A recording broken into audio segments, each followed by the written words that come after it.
Kasus lain pemirsa, seorang guru honorer di Konawe Selatan, Sulawesi Tenggara bebas usai permohonan penangguhan penahanan dikabulkan oleh Pengadilan Negeri Andolo. Guru perempuan bernama Supriyani ini sebelumnya sempat ditahan dan ditetapkan sebagai tersangka oleh polisi. Ia ditahan atas laporan diduga memukul murid yang merupakan anak anggota Polri. Ya Allah. Ibu sehat, Bu? Alhamdulillah sehat, Bang. Supriyadi merupakan guru honorer di SDN 4 Baito, Desa Wonuaraya, Kecamatan Baito, Kabupaten Konawe Selatan, Sulawesi Tenggara. Ia terpaksa berurusan dengan hukum atas tuduhan penganiayaan terhadap salah satu muridnya.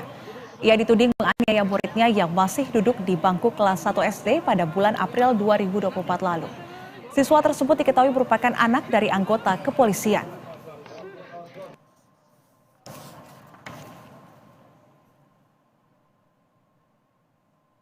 Pihak sekolah sudah meminta keterangan Supriyani untuk klarifikasi dan ia pun membantah tuduhan tersebut. Bahkan saksi-saksi yang dimintai keterangan juga tak pernah menyebut atau menyaksikan jika Supriyani pernah melakukan kekerasan terhadap muridnya tersebut. Atas kejadian ini, Supriyani mengaku pernah dimintai uang sebesar 50 juta rupiah oleh orang tua sang murid. Pihak sekolah SDN 4 Baito sudah meminta pada Kepala Kejaksaan Negeri setempat untuk menangguhkan kasus ini. PGRI Kabupaten Konawe Selatan, Pengurus Cabang NU Kabupaten Konawe Selatan, LBH Kami Konawe Selatan, KNPI Konawe Selatan, LBH Ansor, Lembaga LSM Lira Konawe Selatan, Pemuda Muhammadiyah Konawe Selatan, Lembaga Investigasi Negara Konawe Selatan, Media Teropong Angkasa, Media Info Publik. Kami menuntut, meminta kepada Kajari Konawe Selatan untuk menangguhkan penahanan atas saudara. Dan untuk membahas kasus tersebut sudah bergabung pengamat kepolisian dari ISES atau Institute for Security and Strategic Studies, Bambang Rukminto di Malang, Jawa Timur. Selamat malam, Pak Bambang. Selamat malam. Baik, Pak Bambang, seorang guru honorer di Konawe, Sulawesi Tenggara ini dituduh melakukan kekerasan terhadap muridnya di Sekolah Dasar Negeri 4 Baito. Nah, tuduhan disampaikan oleh orang tua murid yang merupakan anggota Kepolisian Republik Indonesia dan guru tersebut pun telah dijadikan tersangka, sempat ditahan namun mendapat penangguhan penahanan. Lah, bagaimana Anda menyikapi kasus ini, Pak Bambang? Ya, ini kejadian yang sangat memprihatinkan sekali ya.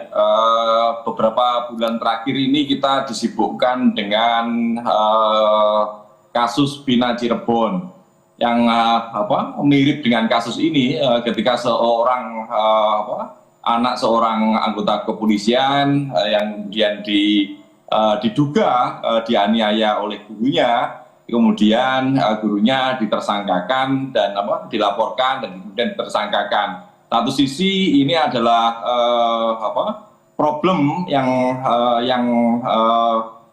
seringkali terjadi di kepolisian. Bagaimana persoalan individu kemudian ditarik menjadi persoalan organisasi. Seseorang anggota masyarakat memang berhak untuk melakukan laporan bila ada hal-hal yang dirugikan. Tetapi tentunya ada kepolisian ini juga harus bertindak secara objektif. Saya melihatnya kepolisian di tingkat penyidik ini tidak melakukan prosedur yang benar sehingga proses itu dilanjutkan tanpa ada upaya yang lebih penyelidikan yang lebih komprehensif, kemudian juga ada upaya yang sekarang ini digalakkan terkait dengan restorasi justice. Artinya memang ini ada problem di kepolisian kita gitu. Hal-hal seperti ini tentunya tidak kita harapkan bersama, makanya memang harus ada sensitivitas kepekaan dari penyidik maupun atasan penyidik, Kapolres terutama bila menemukan kasus-kasus seperti ini gitu. Harusnya kepolisian itu belajar dari kasus Bina bagaimana seseorang yang dipaksa untuk mengaku kemudian ternyata dalam pra peradilan dimenangkan oleh tersangka tersebut seperti itu. Makanya ini harus menjadi pembelajaran bersama seperti itu. Ya, Pak Bambang, kalau kita lihat kasus ini memang agak sedikit dipaksakan kalau kita lihat berdasarkan informasi bahwa saksi-saksi yang diperiksa juga tidak pernah melihat ataupun mendengar bahwa guru ini telah menganiaya korban dan juga ini terlihat dipaksakan begitu, bahkan tidak adanya bukti yang konkret terkait dengan penganiayaan tersebut. Dan menurut Anda, apakah ini ada konflik kepentingan yang kemudian membuat guru honorer ini dijadikan seorang tersangka? Dan juga Pak Bambang sebelumnya mengatakan bahwa sebetulnya kasus seperti ini seringkali terjadi di ranah kepolisian atau di anggota kepolisian begitu. Apakah fenomena apa ini? Apakah ini terkait dengan abuse of power atau seperti apa menurut Anda, Pak Bambang? Benar, ini diawali terkait dengan arogansi dari individu personel kepolisian yang kemudian menggunakan kewenangannya untuk menekan seseorang yang diduga melakukan pelanggaran hukum. Tetapi ini kan tidak bisa seperti itu. Gitu. Kewenangan yang diberikan negara kepada Polri ini harus digunakan dengan benar, tidak bisa digunakan oleh individu-individu atau oknum-oknum dalam bahasa kepolisian. Makanya SOP itu harus benar-benar dilakukan. Tapi kalau saya melihat dalam kasus di Konawe ini, artinya ketika proses itu sudah berjalan sampai jauh ke pengadilan, artinya penyidik di Polres Konawe Selatan tersebut juga melakukan pelanggaran SOP. Makanya harapannya kalau ini dijadikan pembelajaran bersama, harusnya memang harus ada investigasi lebih jauh, harus ada tindakan dari penyelidikan dari Dipropam maupun Bitpropam Polda, sehingga kalau kemudian ditemukan oknum-oknum yang menggunakan kewenangan untuk kepentingan individu atau abuse of power, ini harus bisa dilakukan tindakan dan diberi sanksi seperti itu.